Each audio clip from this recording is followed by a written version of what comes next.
I thought I was simply helping my future sister-in-law move a few boxes from her old apartment into storage. One of those small, obligatory gestures you make when you are trying to become part of a new family.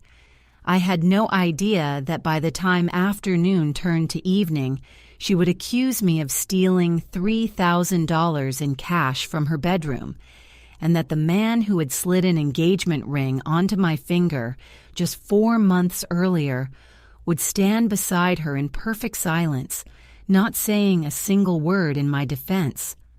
What made it so much worse, what made the floor tilt beneath my feet and the air leave my lungs in one cold rush, was that I had spent the entire previous year trying to earn Megan's approval. I had swallowed every sharp comment, smiled through every backhanded compliment, and told myself that she would come around eventually. She did not come around. She had been planning something far more deliberate than mere rudeness, and I had handed her the perfect opportunity by being exactly what I always was: willing, trusting, and naive enough to walk right into the trap she had laid. My name is Clara. At 31, my life looked, from the outside, like something assembled from a catalog of modest but genuine happiness. I had a job I was proud of, senior account manager at a mid-sized marketing firm, a position I had worked toward for 6 years through late nights and early mornings, and more than a few cups of cold coffee gone forgotten on my desk. I had a 1-bedroom apartment on the 3rd floor of a building with tall windows that filled the living room with afternoon light, a space I had furnished slowly and carefully over 3 years, every piece of it chosen with intention. I had a savings account that finally, after years of discipline, held enough to feel like a cushion rather than a held breath. And I had Daniel. Daniel was 43 months of good mornings, of dinners cooked together in my small kitchen, of long drives on Sunday afternoons when neither of us had anywhere to be. He was tall and quiet and had a laugh that arrived slowly, like it had considered whether the moment was worth it before deciding yes. I loved him in the uncomplicated way you love someone who feels like belonging, not because he was perfect, but because being near him felt like setting down something heavy you had been carrying so long you had forgotten you were holding it. He proposed on a Thursday evening in October in my kitchen, with the pasta still boiling on the stove and flour on his shirt from the bread he had been attempting, and it was the most exactly right moment I could have imagined. I had said yes before he finished the sentence. I had meant it completely. What I did not fully understand then, what I had been telling myself was manageable, workable, something that time and patience would smooth out, was that Daniel came with Megan. Megan was his younger sister by 3 years. She was sharp-featured and quick-tongued and had the particular gift of making a compliment sound like an accusation. From the first time Daniel introduced us, over coffee at a place she had chosen in a neighborhood that was clearly meant to feel like her territory, she had looked at me the way you might look at a piece of furniture someone has moved without asking, as if I was in a place I had no right to occupy. She never said anything overtly cruel, not at first. It was always the inflection, the half-second pause before she smiled, the way she would ask me questions about my job or my apartment with the tone of someone taking inventory. "Oh, you rent? That's so freeing, actually. I could never live somewhere that wasn't mine." She said things like that and then laughed, lightly, as if we were both in on the joke, as if there was a joke to be in on. Daniel, for his part, thought I was oversensitive. "That's just how Megan is," he would say, rubbing my shoulder in that way that was meant to be reassuring, but felt more and more like a gentle steering away from the subject. "She takes time to warm up to people. She will come around. I believed him. Or more accurately, I wanted to believe him, which is not quite the same thing, but I had not yet learned to tell the difference.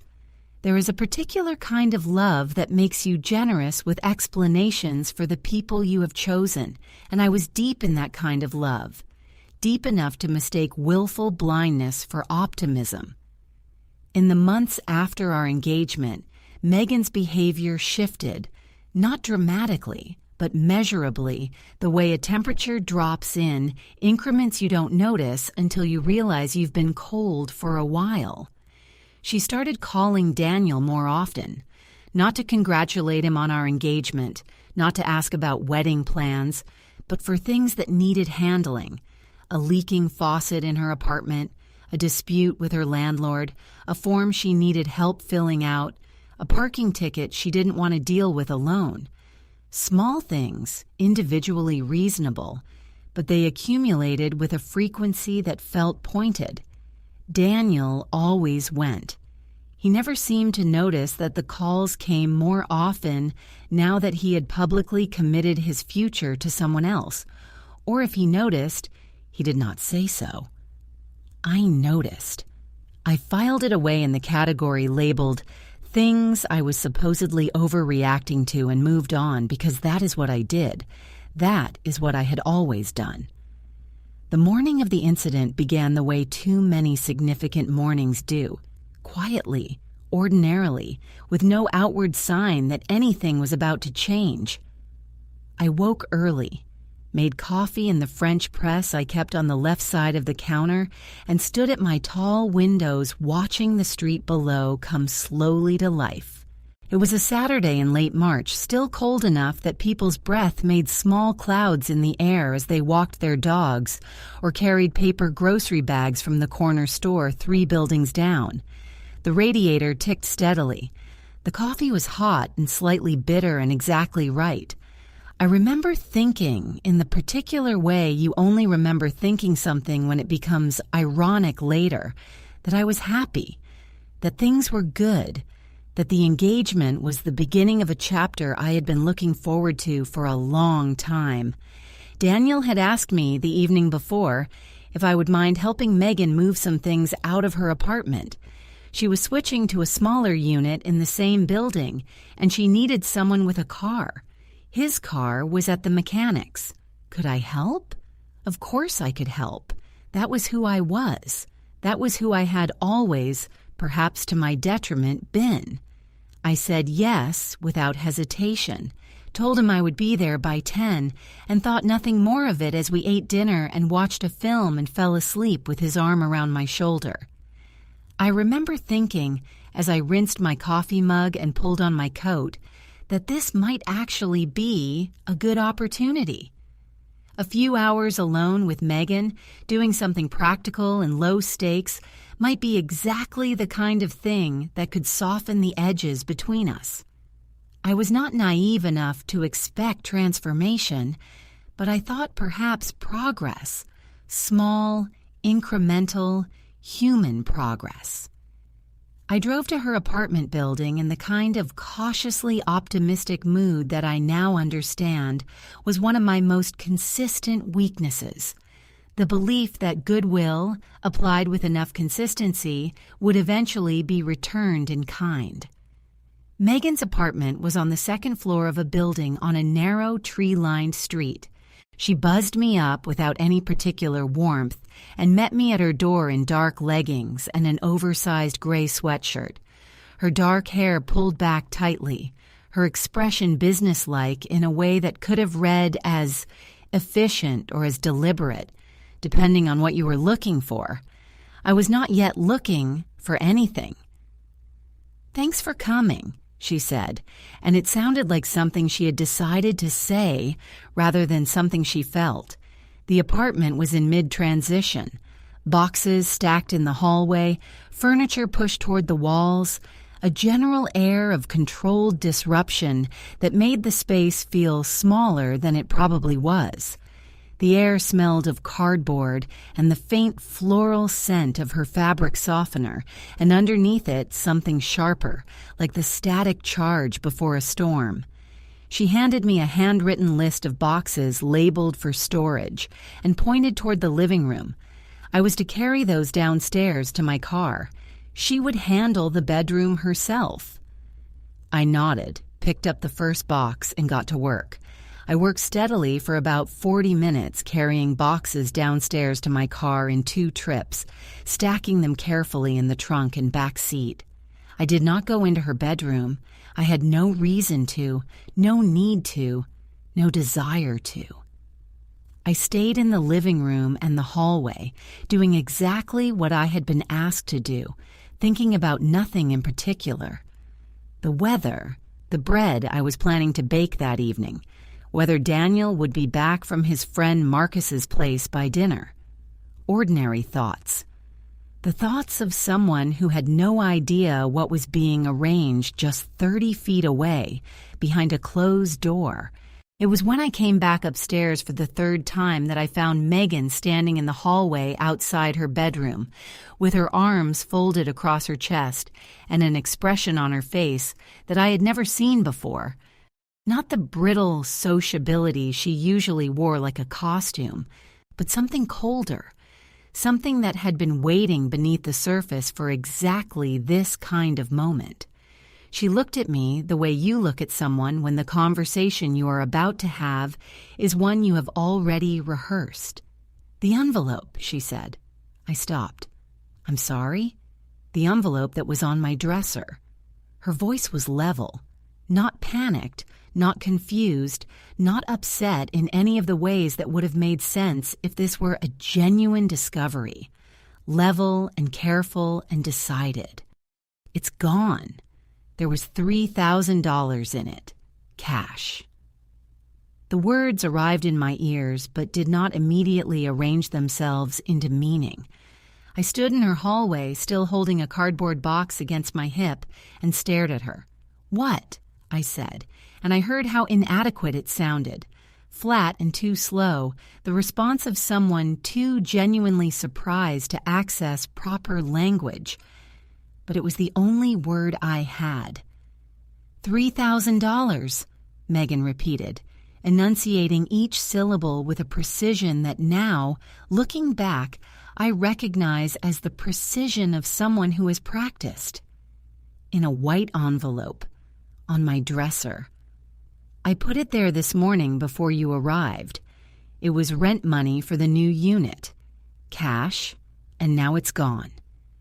She let the sentence settle in the air between us, watching me carefully, watching me the way you watch something you have thrown to see exactly where it lands.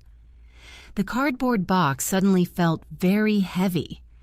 I set it down on the floor of the hallway with a dull thud that seemed louder than it should have in the quiet, and I tried to gather my thoughts into something coherent and calm. "Megan, I wasn't in your room. I have been in the living room and the hallway the whole time. I carried boxes to my car, that's all. I didn't go near your dresser." She tilted her head slightly to the right, the way someone does when they find your answer entirely predictable.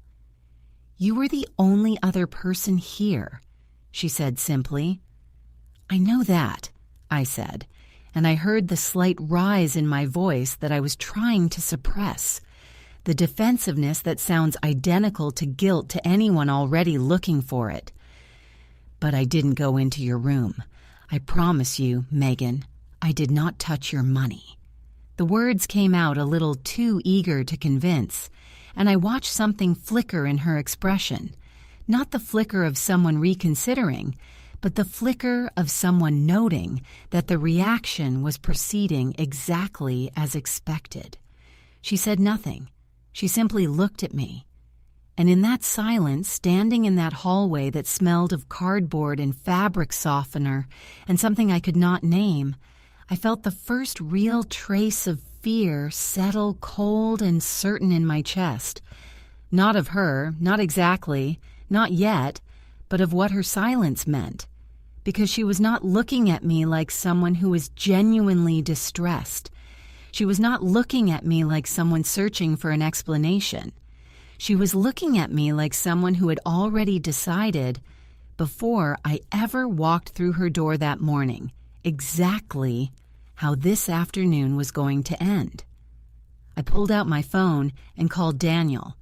He answered on the second ring, and I could hear in the background the familiar low murmur of Marcus's apartment. A television, voices, the particular ease of a Saturday morning that had nothing to do with what was happening to me. "Hey," he said, comfortable and unhurried. "Everything okay?" "No," I said, and I stepped away from Megan and moved toward the far end of the hallway, keeping my voice low and even. "No, it is not okay. Megan is saying that there was an envelope with $3,000 on her dresser and that it's gone, and she is looking at me like she thinks I took it. Daniel, I need you to come here, right now." There was a pause. Not a long one, but a particular kind of pause. The kind that has weight to it, the kind that you feel even through a phone line. "What do you mean she thinks you took it?" he said, and his voice had shifted slightly, moved from relaxed to careful, and I told myself that the carefulness was concern for me, that the shift was him taking the situation seriously. I wanted that to be true. I held on to it. "I mean exactly what I said," I told him. "She is standing in her hallway right now telling me that money is missing, and I was the only one here. Daniel, I was never in her room. I was carrying boxes from the living room. That's all I did." My voice stayed steady because I needed it to. I was proud of that for a moment. I was holding myself together with both hands. "Okay," he said. "Okay, I'm coming. Just don't say anything else, okay? Just wait for me. Don't say anything else." I turned that over in my mind as I hung up. It was the kind of advice a person gives when they think the other person is saying too much, when they think talking is making things worse. I had said, "I did not do this." I had said, "I was never in your room." What else was there to say too much of? I told myself he meant it kindly. I told myself a lot of things, standing in that hallway, waiting. Megan had retreated to the doorway of her bedroom. She leaned against the frame with her arms still folded, watching me from a distance with an expression of patient certainty, the way a chess player watches the board when they already know the endgame. The apartment around us was very quiet. Somewhere in the building above, a door closed. Outside, a car passed. The refrigerator in Megan's kitchen hummed steadily, indifferently, as if none of this were happening. "You can look through my bag if you want," I said finally, because the silence was unbearable and because I had nothing to hide. "My car, my pockets. Look wherever you need to look. You are not going to find it." She smiled at that. A small, tight thing that did not reach her eyes. "I'm sure I won't," she said. And it was those 4 words. Not the accusation, not the silence, not even the look, that cracked open something cold and certain in the back of my mind. Not, "I'm sure it's here somewhere." Not, "I hope you're right. I'm sure I won't." As if the search were beside the point. As if the point were something else entirely.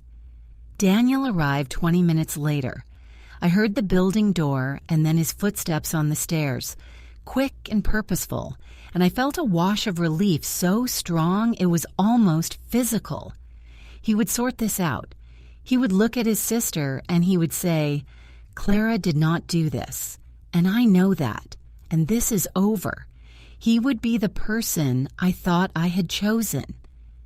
He came through the apartment door and stopped. His eyes moved from me to Megan and back to me, and for one moment his expression was open and uncertain, and I thought, yes, he is as surprised as I am. He crossed the room toward me, and I put my hand on his arm and said quietly, "I did not go into her room. I did not touch her money. I need you to believe me." He looked at me for a long moment. He looked at me with something that could have been conflict, something that could have been the difficult work of a person choosing between two things they cannot have at once. And then he said, "And I remember every syllable. I will remember every syllable for the rest of my life. Clara, let's just figure out what happened, okay? Let's just stay calm. Let's just figure out what happened. Not, I believe you. Not, this is wrong." The language of someone holding the middle, someone unwilling to land on either side, someone who has decided that neutrality is the same as fairness and does not understand that when one person is falsely accused, neutrality is not fairness, it is abandonment. Megan, from the doorway, said, "Daniel, I am not trying to make a scene. I am not trying to upset anyone. I just know what was on my dresser this morning, and I know what isn't there now." Her voice was measured and sad, perfectly calibrated. Not the voice of an accuser, but the voice of someone reluctantly compelled by facts to say what they would rather not. She had a gift for it. I registered in some cold and newly observant part of my brain that she had been practicing this voice for a long time. Daniel ran his hand through his hair. He looked at the floor. He said, "Maybe it got moved. Maybe it slipped behind something. Can we just look before—" "I looked," Megan said. "I've been through the whole room." "Okay," Daniel said. "Okay." He said it again, softer. "Okay." And he did not look at me when he said it. I stood in that apartment and I felt the shape of what was happening settle over me like something cold and structural. Not a shock, because the shock had already come and gone, but a recognition, a terrible and clarifying recognition. She had planned this. The thought arrived with the quiet finality of a door clicking shut. She had planned this, and he had come here, and he was going to stand in the middle and call it fair, and I was going to be left standing in a hallway being accused of theft by a woman who had never wanted me in her brother's life. This was not an accident. This was not a misunderstanding. This was a move on a board I hadn't known I was sitting at. I picked up my bag from the floor. I said very quietly, "Daniel, look at me." He looked up. "I did not steal from your sister. I was never in that room, and I need to know right now whether you believe me." The sentence hung in the air, clean and simple and entirely serious. He held my gaze for 3 seconds, 3 full seconds, and then he said, "I believe that you didn't mean—" "That is not what I asked." Silence. The refrigerator hummed. Megan watched. "I believe things got confusing," he said finally, and his voice was worn out and carefully neutral, and it was the worst thing he could have said. More brutal in its way than if he had simply accused me outright, because it meant that he had chosen. He had weighed me in one hand and her in the other, and he had decided that keeping his sister's peace was worth more than telling the truth. I left the apartment. I walked down the stairs and out the building door, and I sat in my car on the tree-lined street for a very long time. My hands were on the steering wheel, but I was not driving. I was not doing anything. The trees outside the windshield were beginning to leaf, tender and pale green, and a child on the sidewalk was chasing a pigeon that did not particularly want to be chased, and everything was proceeding with the cheerful indifference of a world that did not know or care that my life had just quietly changed shape. I drove home. I made tea I did not drink. I sat on the edge of my bed and looked at the engagement ring on my left hand, the one he had put there in October with flower on his shirt. And I thought about how a thing can look the same as it always looked and mean something completely different than it meant before. My phone rang twice. Both times, Daniel. I did not answer. The second night, I could not sleep. I lay in the dark and stared at the ceiling and tried to organize what I knew into something that made a clear and complete picture. Megan had staged the accusation. I was certain of that now, with a certainty that went past intuition into something more like bone-deep knowledge. But why? What was the point? To humiliate me? To drive a wedge between Daniel and me? To give Daniel a reason to doubt me? To establish in the family's mind that I was not trustworthy? The envelope, I realized, was probably never there. Or if it was, she had moved it herself before I arrived. The whole thing was engineered. The question was not whether, but how deep it went. And who else was in the room when she made the plan? 3 days passed, then a week. Daniel texted. He called. He left a voicemail that was 6 minutes long and that I listened to once, taking notes because I was no longer in the business of being soft about information. In the voicemail, he said he was sorry, that he should have handled it better, that he didn't think Megan was lying exactly, but that maybe things got confused, that he hated this, that he missed me. He did not say, "I believe you." He said, "I think we can work through this." The distinction was not lost on me. I agreed to meet him, not because I had forgiven him and not because I had decided the relationship could survive this, but because I had begun to suspect that there was more to know, and that Daniel, however spineless he had been in that hallway, might be the key to finding it out. I had started to think more clearly by then.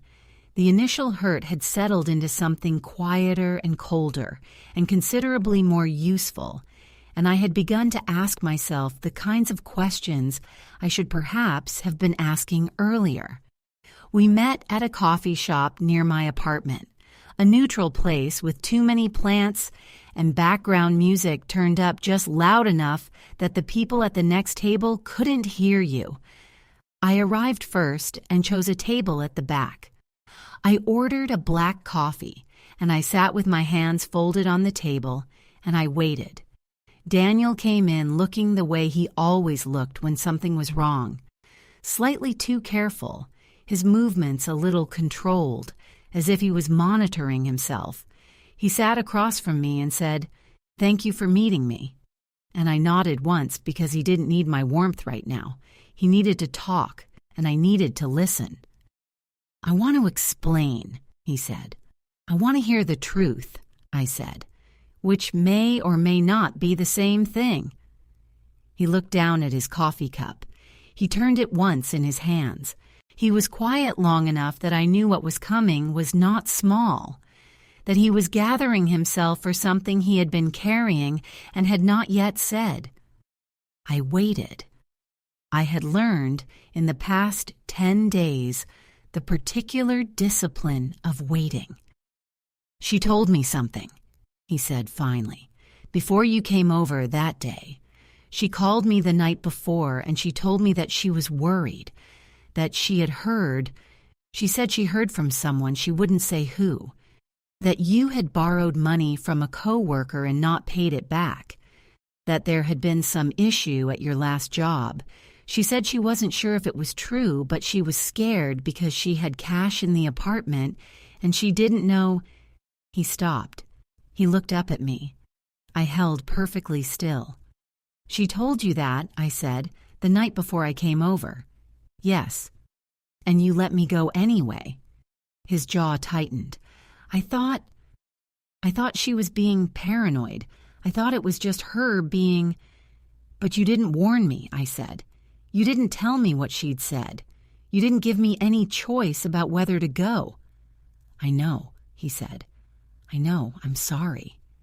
"And when she made the accusation," I said, keeping my voice very even, very flat, the voice of someone conducting an interview rather than having a conversation, "you already had this information in your head. You already had the thing she'd planted there. So when you stood in that hallway and chose not to defend me, It wasn't purely about keeping peace. Some part of you had already been primed to wonder. He said nothing, but he didn't deny it. He looked at me across the table with an expression that was something between shame and sorrow and exhaustion, and he didn't deny it. And that was the moment I understood that Megan had been working on this for considerably longer than one phone call the night before. I set down my coffee cup with a steadiness that surprised me. "What else?" I said. He frowned. "What do you mean, what else?" "I mean, there's more," I said. "I mean, this did not start with a phone call the night before I came over to carry boxes. So tell me what else." He was quiet for a long moment. Outside, rain had begun to fall, light and gray against the coffee shop windows, blurring the street into soft shapes. I watched him decide. I watched him sit with the choice between protecting his sister and telling the truth, and I watched the choice go back and forth behind his eyes the way it had gone back and forth in that hallway, and I waited to see once more which way it would land. This time it landed differently. "She's been talking to my mother," he said. I set my coffee cup down. I did not speak for a moment. Outside, the rain thickened against the window, and the street beyond dissolved into gray. "Tell me everything," I said. "What Daniel told me, haltingly and in pieces, the way you dismantle something you are ashamed of having built, was this. His mother, Carol, a woman I had met 5 times who had clasped my hands warmly at our engagement dinner and told me she was so happy Daniel had finally found someone, had been calling Megan regularly since the proposal. Not casually, not with the ordinary frequency of a mother checking in on a daughter, strategically, with a specific concern that had been growing since October. Me, or more precisely, what I represented. Daniel owned property, a 2-bedroom apartment in his name, purchased 4 years ago, currently valued at significantly more than he had paid for it. He had mentioned once at a family dinner I had not attended that he was thinking of adding my name to the deed after we married. Carol had been thinking about that ever since. The story she and Megan had constructed, the one they had been quietly circulating to other family members, to Daniel's aunt, to his cousin Thomas, who had always been fond of Daniel and who Daniel trusted, was that I was financially unstable, that I had a history of borrowing money I did not repay, that there had been a situation at my previous employer. None of it was true. All of it was specific enough to sound credible, sourced enough to dodge easy disproof. The point was not to get me arrested. The point was to get Daniel to reconsider the deed, to create sufficient doubt that he would think twice before legally entangling his property with mine. Megan's missing envelope was not the end of the plan. It was the opening move. I listened to all of it. I sat across from Daniel in that coffee shop with the rain on the window and the ambient music and the too many plants, and I let him tell me the shape of the thing his mother and sister had built around me. And I did not interrupt, and I did not cry, and I did not raise my voice. I was aware, with some still and watchful part of myself, that something had changed in me during the 10 days I had spent lying awake in my apartment, reconstructing the evidence. Something that had been soft had gone hard, and the hardness was not brittle. It was the kind that holds. When he finished, I asked him one question. "Did you know about any of this before the day at Megan's apartment?" He looked at me for a long time. "Not about the plan," he said carefully. "Not about the property thing. I didn't know Megan was going to do what she did, I swear. But you knew your mother was worried about the deed." A pause. "She mentioned it. Once. A while ago. I told her it wasn't her business."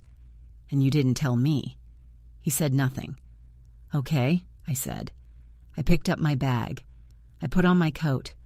I stood up from the table in a coffee shop on a rainy Tuesday afternoon, and I looked at the man I had said yes to in my kitchen with the pasta still boiling, and I thought about what love costs when the person you love knows a fire is being built around you and says nothing, because the smoke isn't in his eyes yet. "I'm going to need a few days," I told him. "Don't call me." I walked out into the rain without an umbrella, and I did not mind it. The drive home was the clearest thinking I had done in 2 weeks. By the time I pulled into my parking space, I had the outline of what I was going to do. It was not a plan driven by fury. Fury is hot and imprecise, and it makes you loud when you need to be quiet.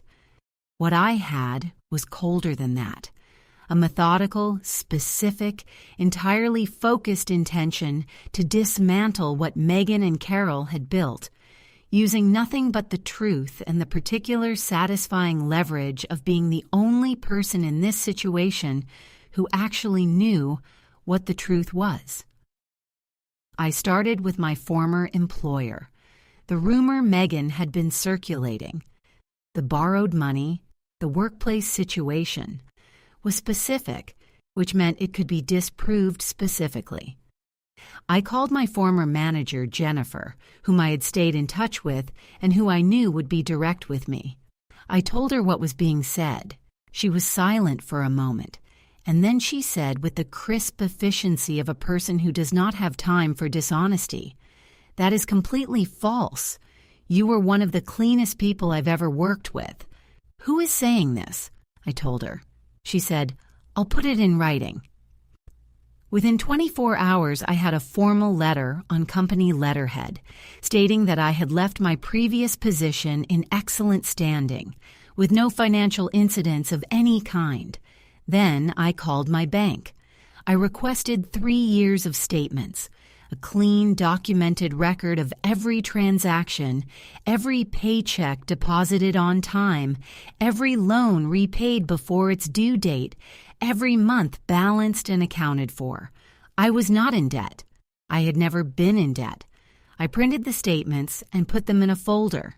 Then I called my friend Rachel, who happened to be a paralegal at a firm that handled civil litigation, and I asked her to meet me for dinner. Rachel listened to everything over pasta and a glass of wine, and when I finished, she set down her fork and said, "Okay, here's what you actually have." She walked me through it methodically. The false statements Megan had made to Daniel's family, potentially defamatory.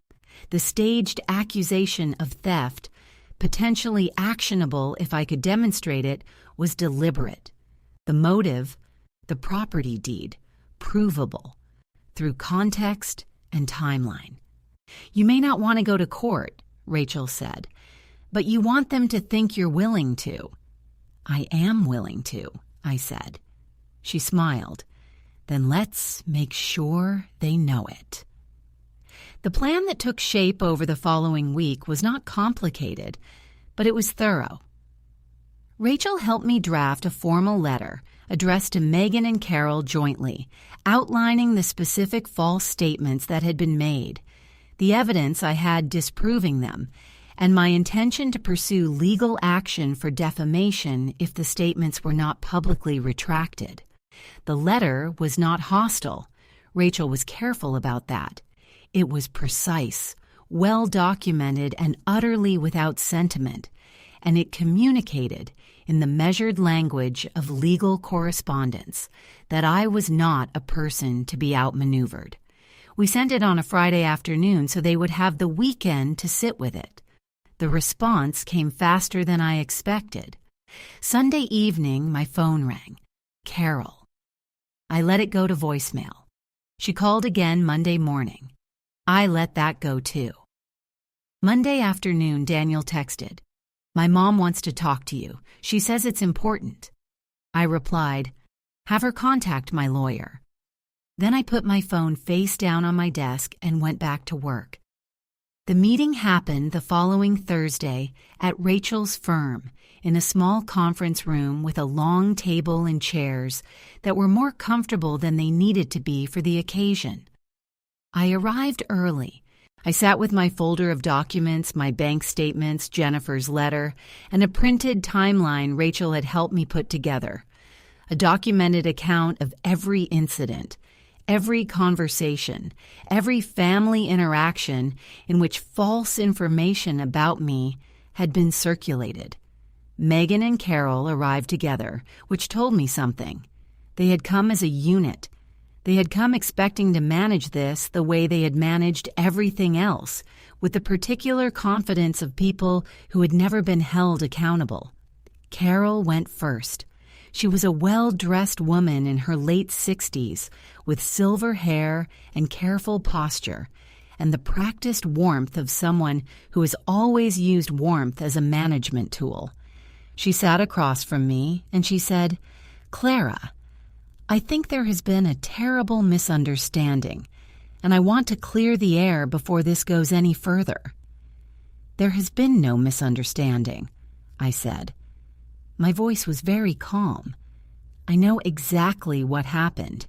I know about the conversations with Daniel's family. I know about the property deed. I know about the false statements you and Megan have been making about my financial history." I opened the folder and I laid Jennifer's letter on the table, turning it so it faced them. "My former employer confirms in writing that every word of what you've been saying is false. My bank records confirm it. My credit history confirms it." I laid the statements beside the letter. "And this," I said, laying down the timeline, "is a documented account of every incident we intend to present if this goes to court."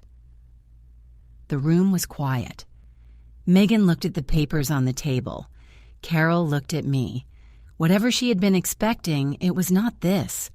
Her practiced warmth flickered, very slightly like a candle in a draft. "Clara," she said, "I understand you're upset, but—" "I'm not upset," I said. "I was upset 2 weeks ago. Right now, I am simply explaining your options." I folded my hands on the table.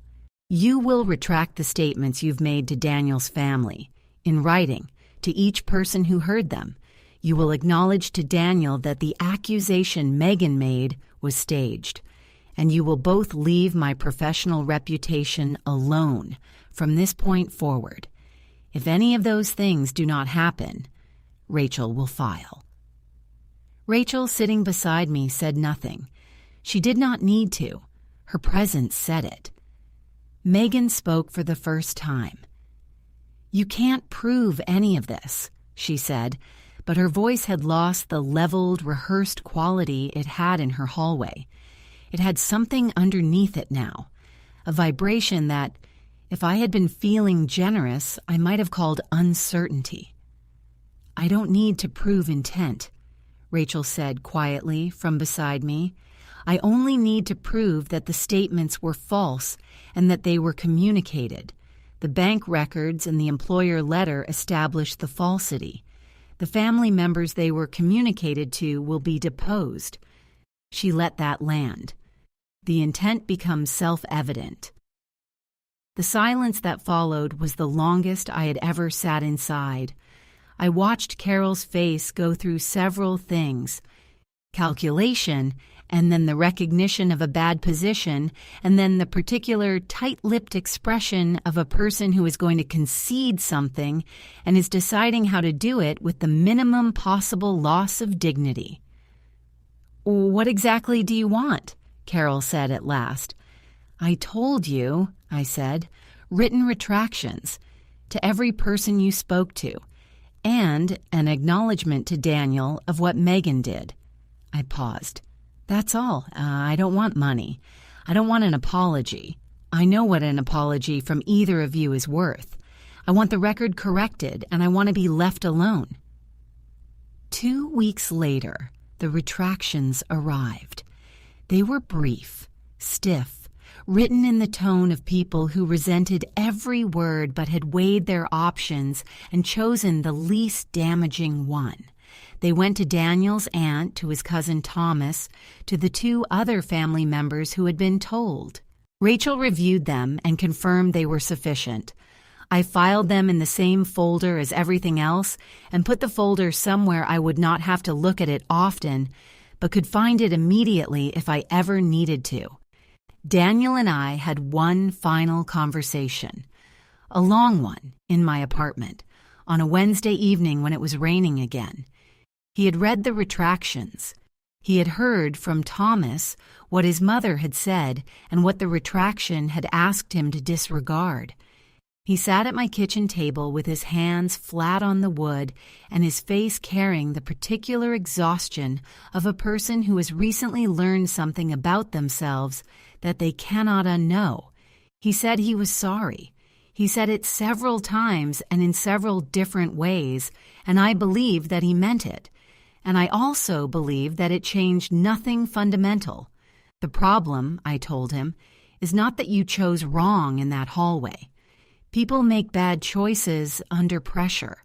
The problem is that your mother and your sister had been building something against me for months, and somewhere in the back of your mind you knew the ground was not entirely solid, and you still sent me into that apartment without a word. I looked at him across the table. I can't build a marriage on a foundation that has a trap door in it. He did not argue. That, perhaps, was the saddest part. I gave him back the ring on a Thursday 2 months after the afternoon in the hallway. I put it in the palm of his hand and held his hand closed around it for a moment, because despite everything I loved him, and the love did not disappear just because it was not enough. Love and enough are different measurements, and I had learned, finally, to tell them apart. That was 14 months ago. I am writing this from the 3rd-floor apartment with the tall windows, the one that fills with afternoon light in a way that has always felt like a gift. The French press is on the left side of the counter. The radiator ticks in winter. The savings account is healthy and entirely mine. I still bake bread on Saturdays, more reliably now than I did before, because I have Saturday mornings back and I have learned to fill them with things that are quiet and good and ask nothing of me except to be present. Rachel and I have dinner every few weeks. She never charges me for the things she helped me with, though I have tried. She says it was the most satisfying afternoon she'd had at that table in 2 years, and I believe her, and it makes me smile every time. I heard, through a mutual acquaintance, that Carol and Megan did not take the outcome gracefully, which surprised no one who knows them. I also heard that Daniel has moved to another city, a fresh start, and I hope sincerely that it serves him well. I bear him no ill will. I simply know that a person who needs his mother's permission to stand beside you is not yet ready to stand beside anyone, and that knowledge, however it came, is worth something. I sit at my window sometimes in the early mornings before the street gets busy, with my coffee and the particular stillness of a day not yet started, and I think about the version of me who drove to that apartment on a March Saturday with a cautiously optimistic heart and a complete absence of suspicion. I am not contemptuous of her. She was doing what she had always done, trusting people, giving the benefit of the doubt, believing that goodwill returned in kind. She was not wrong to do those things. She was simply overdue for learning which people deserved them. I know now. That is not a small thing. Some traps are also doors. You just have to be willing to walk through them and know, with cold and absolute certainty, exactly where you are going when you do.